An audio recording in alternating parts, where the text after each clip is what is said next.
Mhm. I asked everybody to um, get their questions in. So hopefully, people are prepared. They know your energy a little bit. They know the Athena energy. So Yeah. we'll have a nice sort of second round here with Okay. Robin and Good. Athena. Yeah. Awesome, awesome. Well, it's been how many weeks since we saw you? Just about a month or so. Yeah, I would say it's about a month. Yeah, not too long. So anything new to share in the short Yeah, time that we just continuing to do a lot of work with my sister Heidi. We put out a lot of podcasts. Also, we YouTube. Sorry, we do two of those a week and put them up on the site. And just learning different things. That's kind of a different animal. I'm sure you probably understand that, but titles have so much to do with how many views you get. And sometimes we're just feeling around. And when this will be a topic that maybe we'll even talk about a little bit today, because there's a lot of negative news out there when it comes to what's coming in the world and people are getting kind of upset and frightened and worried about it. And that's just not really something that my group really tends to that much. They think that really we're living in the best of times. There are some things going on in the world, of course, that would signal that maybe that's not 100% true all the time, but it's always been that way. I mean, if you lived back in the time of the covered wagons and you saw what people went through when they were crossing the country, many of them being murdered and never making it, but there was nobody covering it. There wasn't the publicity of the bad things that were happening in the world that there is now. And unfortunately, it's kind of spreading everywhere. It's getting like even spiritual news is mainstream news. It's the same type of thing that anything that enacts excitement or something to worry about seems to be drawing in a lot of viewers. And then, of course, once that happens, that becomes the norm or something that happens more often. I was talking with my sister a little bit, and then we even did a YouTube in regard what's coming up in the next 3 years, and inadvertently we got a ton of views more than what we normally do because we don't usually use those kind of titles. But what's really coming, and it's a great thing in the next 3 years, is people are going to become more enlightened. They're going to become more connected to their sources. They're going to have better intuition. They're going to get more senses, more ability to understand how they create in their experience. And so when people get that ability, their consciousness rises. And so we just kind of get swept up. We go along with what's happening instead of pushing against it or feeling as though something's alarming, something's wrong. Oh, our government's going to fall. We're going to be in wars. Our money's all going to be gone. All these types of things that people worry about are those are really third dimensional perceptions. But as one's consciousness starts to expand, the part that's being left out, I think, a lot in those interviews is that we're going to be changed by that. The way that we perceive the world and the way that we feel in it is going to be less fearful. It's going to be less able to grab for those old emotions that once were very familiar to us. And so the transition is going to be smooth for a lot of people, especially the people that are on a spiritual path. There might be some people that are holding a lot of negativity and don't understand how they create in their experience. And in the acceleration of energy, they might get some experiences very quickly that say, hey, come on, get up to speed here. This is what you're holding. This is how you're creating. So they might suffer a little bit, but they're suffering anyway. They just don't know why. So now it's going to be a little bit different. They're going to start to understand it. And so I just kind of want to start with that we really live in a beautiful world with a beautiful future. And that's really the direction that my group likes to take people in. We're more concerned about people really understanding how they can get the lives that they want, how they can create this universe or cocoon, if you will, around yourself in what you want to feel in your experience. Certainly, there is mass consciousness, and to some degree, it affects us because it's hard to not look at it or participate in it. But once you start to understand that that focus or attention that you give it is actually what's sucking it into your personal reality, you start to get a little bit more picky about what it is that you allow your focus to go on, and to recognize that if you do hear something that makes you fearful, to use that information as a guide to something that's held within you, that's being stimulated by something outside of you, and to really not necessarily believe it to be true or something that you have to be afraid of, but more just to go within yourself and find out what is it that I'm holding that I feel powerless in or out of control with. We're told that we are the creators of our experience, and then all of a sudden we're told we're getting a world that we're not going to want. None that doesn't really go together. That would be an unconscious creating, and my work or what it is that I'm focused on doing is helping people become conscious creators.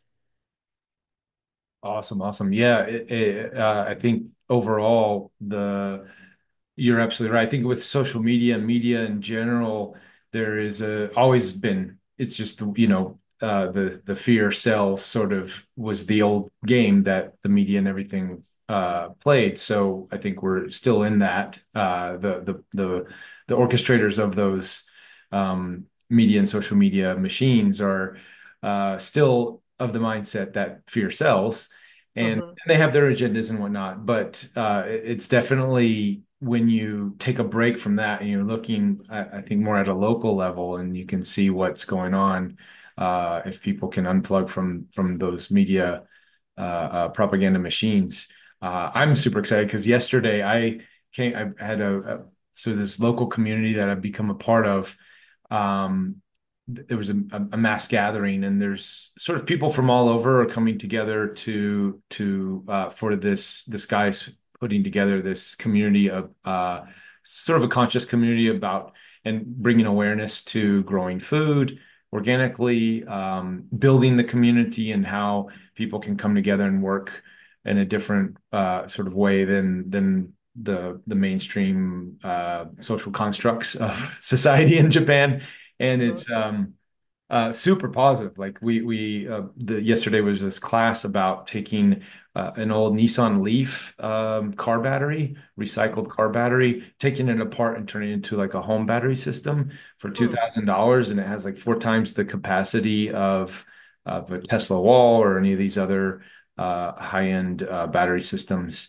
And they kind of did it in just in a couple hours. They demonstrated how anybody can do it. And then they are also talking about new technologies that are on the horizon that are being developed locally, turning water into kerosene or diesel. Uh, Oh, and we've heard, I don't know if you've looked into like free energy and these types of inventions. And hmm. they've been around for a while, but there's always been the suppression and different things going on. But it seems through this community, there's some stuff that's going to be on the horizon here very soon, very promising. So just hearing that and seeing some of the actual stuff that these people are doing, it's super positive, and excited to share as I filmed a bunch of stuff for our members here coming up. But yeah, I'll be talking about that and releasing that in the future. But I think just overall, there's way more positive than negative for sure. It's just what we choose to focus on. Right, exactly. Well, can we bring through Athena? Maybe Sure. I'm She's sure if here everybody, whenever you want to. Yeah, cool, if anytime. you guys have your questions ready, start raising your hands because now that we've kind of prepped from last time and we're ready.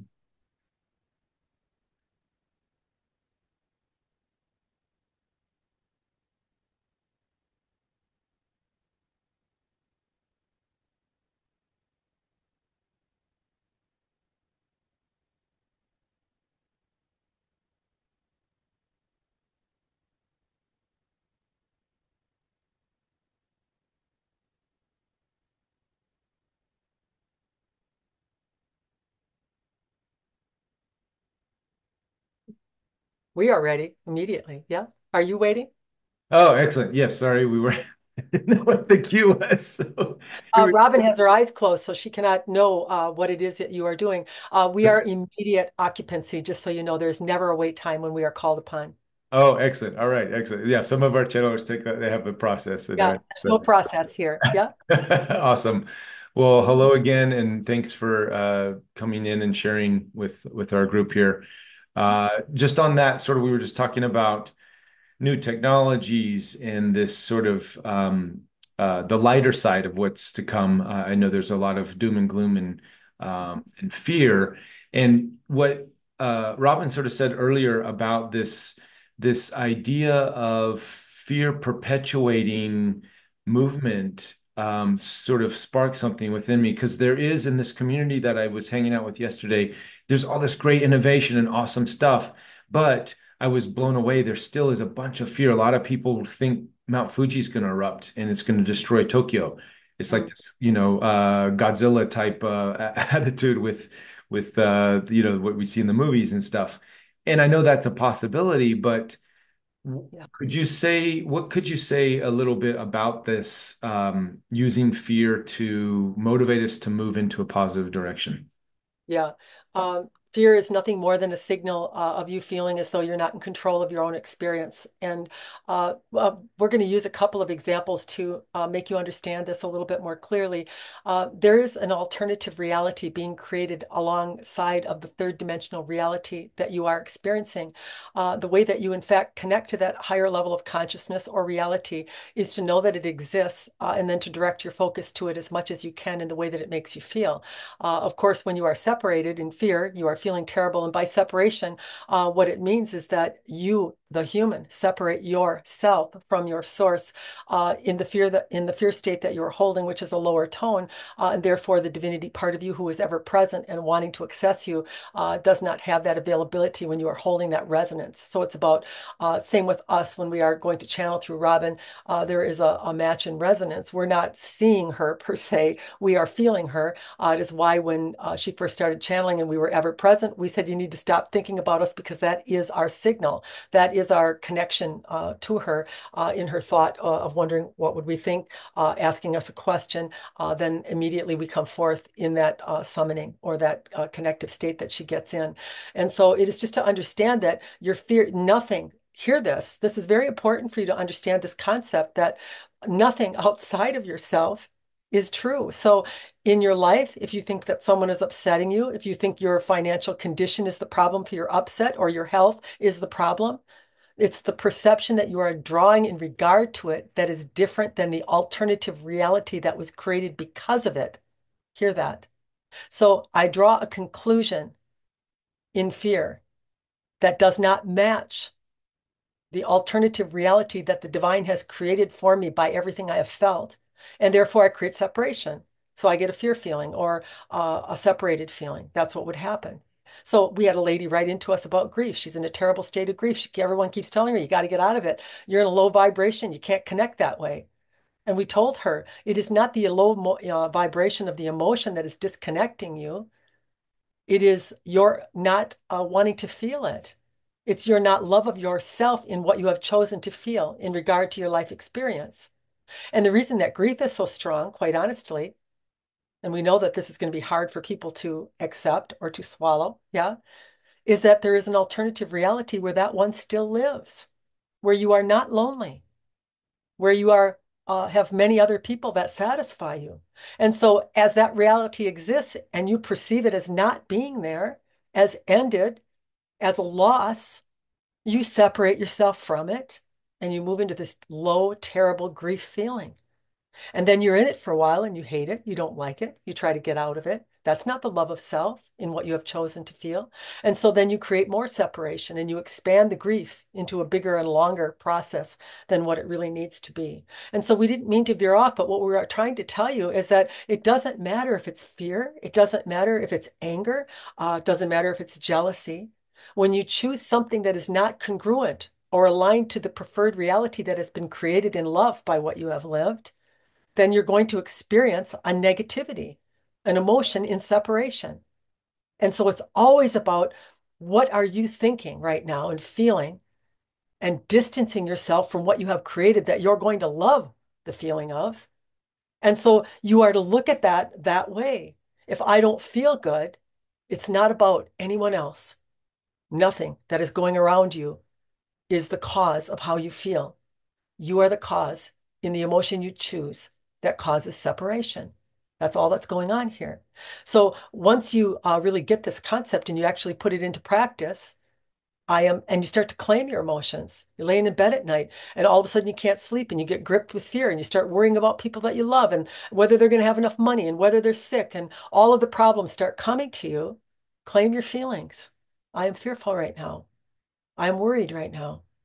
I'm full of anxiety right now.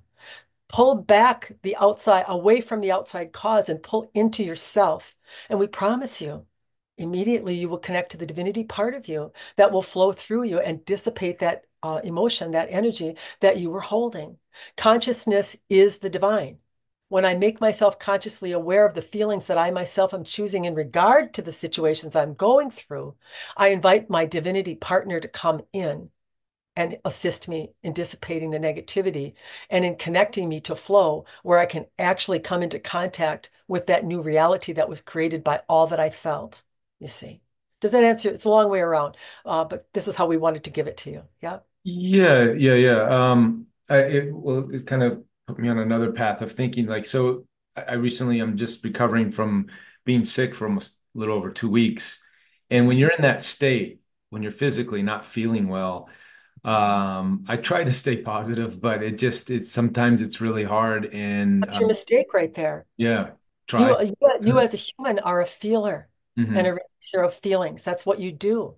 Why would you try to change that into positive when you feel like hell? Makes no sense at all. If you would surrender to, I feel like hell, I'm not happy right now. I don't like being out of my work. I don't like being slowed down and feeling helpless. I'm frustrated. I'm irritated. You would immediately offer in that consciousness and in that alignment to yourself and how you truly felt, the relief would come. It's not about being a positive person all the time. Throw that crap out the window. It doesn't work. You're being received in every moment that you feel. Why would you think you could suck a feeling back out of the universe and make it not so when it's already been received? The divinity part of you is wrapped tight around you. Every time you feel, it has that feeling. It knows what you prefer because of it. It knows you prefer to be well. It knows you don't want to be slowed down or not able to do the things that you want to do. So when you move towards the human, to try to talk it in to feeling different than it feels, you're actually expanding the energy. And you're probably going to be sick longer, and you're for certain not going to be able to dissipate that feeling. Hmm. So to shorten the span, which it took, it's been 2 weeks now. So just be in it, be in it as much as possible. What about surrender? Do you know what surrender is? Hmm. Maybe you have Sure. overworked yourself. Maybe you have taken on a lot. You have. Maybe Yeah. you've been over traveling. Yeah. Yeah. Yeah. Maybe, just maybe, if you surrendered to your experience in what your body is calling for in the form of rest and you weren't timing it, do you set a stopwatch when you get a cold and give it a couple of hours or a couple of days? Do you time it and tell it that it needs to get out within a certain amount of time? Or do you I'll trust? try. Or do you move into surrender and trust and belief and knowing that everything that comes to me is for my greater good? Everything that comes to me is for the healing of my body and my own well-being. Mm, mm. And I would assume we have in the chat, Suki's asking about like chronic illness. Is that the same thing for some more long? Chronic illnesses are a chronic pattern of feeling that has been ignored for a very long time until the universe turned up the volume and made it into a chronic illness. Okay. We'll sit on that Tell for. you the emotions that people have in a chronic illness are identical to the emotions that they were feeling for a great length of time prior to that illness ever coming. They just ignored it. They just kept pushing by it. Yeah.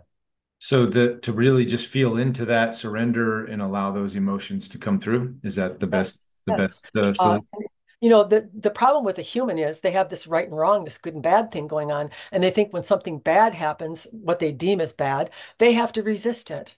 All Hmm. the while, that resistance is clogging up their field. That's stopping the flow of experiences that would come to them that they would actually be grateful for or appreciative of. That's what's actually happening. And so, surrender is a broad term that I surrender to everything. Hmm. I surrender to a loss.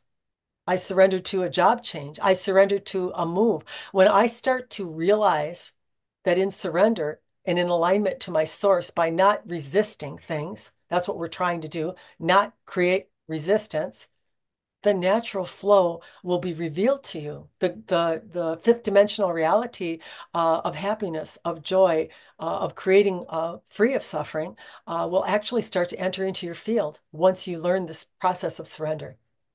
Hmm. And and when we get sick, when we're not feeling good, then we go back to, okay, well, what caused it? And we try to figure out, okay, what did I do wrong? And then we make these assumptions that I did something wrong to make this illness happen. Is that Well, This, we deal with this with people all the time, and then they don't want to take the treatments, and they think they are not a spiritually strong person because they have to take chemotherapy or they have to have some type of an intervention, and they don't feel good about it. They've caused something. If their energy was better, they wouldn't have something. Yeah. right, right, Even right. the something that you are having needs a place to live. Yeah. It is a consciousness as well. And you might have pushed yourself. You might have overdone it a little bit and therefore dropped down some of your protective mechanism against these types of things. It might have happened, but it's nothing to condemn. It's nothing to judge. It's nothing to be angry about. Everybody's an opportunist. You're an opportunist. You want to eat, don't you? Everything wants to feed off of something. Mm, mm. Yep. It Cool. wants to live. It wants to spread. It wants to multiply. Its whole purpose in a virus or some type of a contagion, that's its purpose. Yeah. And just to allow it do its thing and let it play out, basically. Well, we're not saying that you should be inviting things into your body that you prefer not to be, but Right. what we would like you to do is to know that in full connection, health is your natural state. If I'm not resisting, if I'm not following fearful things and ignoring my guidance system, if I become in tuned to the way that I think and feel, I won't be susceptible to those types of things. But if I happen to be, if I unconsciously adopted some ways of being that affected me and lowered my tone, and therefore something got on board with me, then I'm going to use that just like any other mirror. Oh, look what I'm getting in my experience. How does it make me feel? And I will immediately uncover the emotion that invited it in, and therefore move to accepting and surrendering and understanding myself and knowing myself in how I was feeling that feeling, why it came to me. Yeah. And in a sense, that's going back full circle to, for example, using this fear that Mount Fuji is going to explode. So I got to get out to the countryside. So I can look at that and say, I don't need to buy into the fear that it's doom and gloom, but there is something that's moving me out of the city or something like that I can look at it from that perspective. Can't fool you if you're really afraid the universe has Yep. received you in that fear. Hmm. So then you acknowledge, I'm moving out to the city. Why am I doing it? Right, right, right. I'm afraid.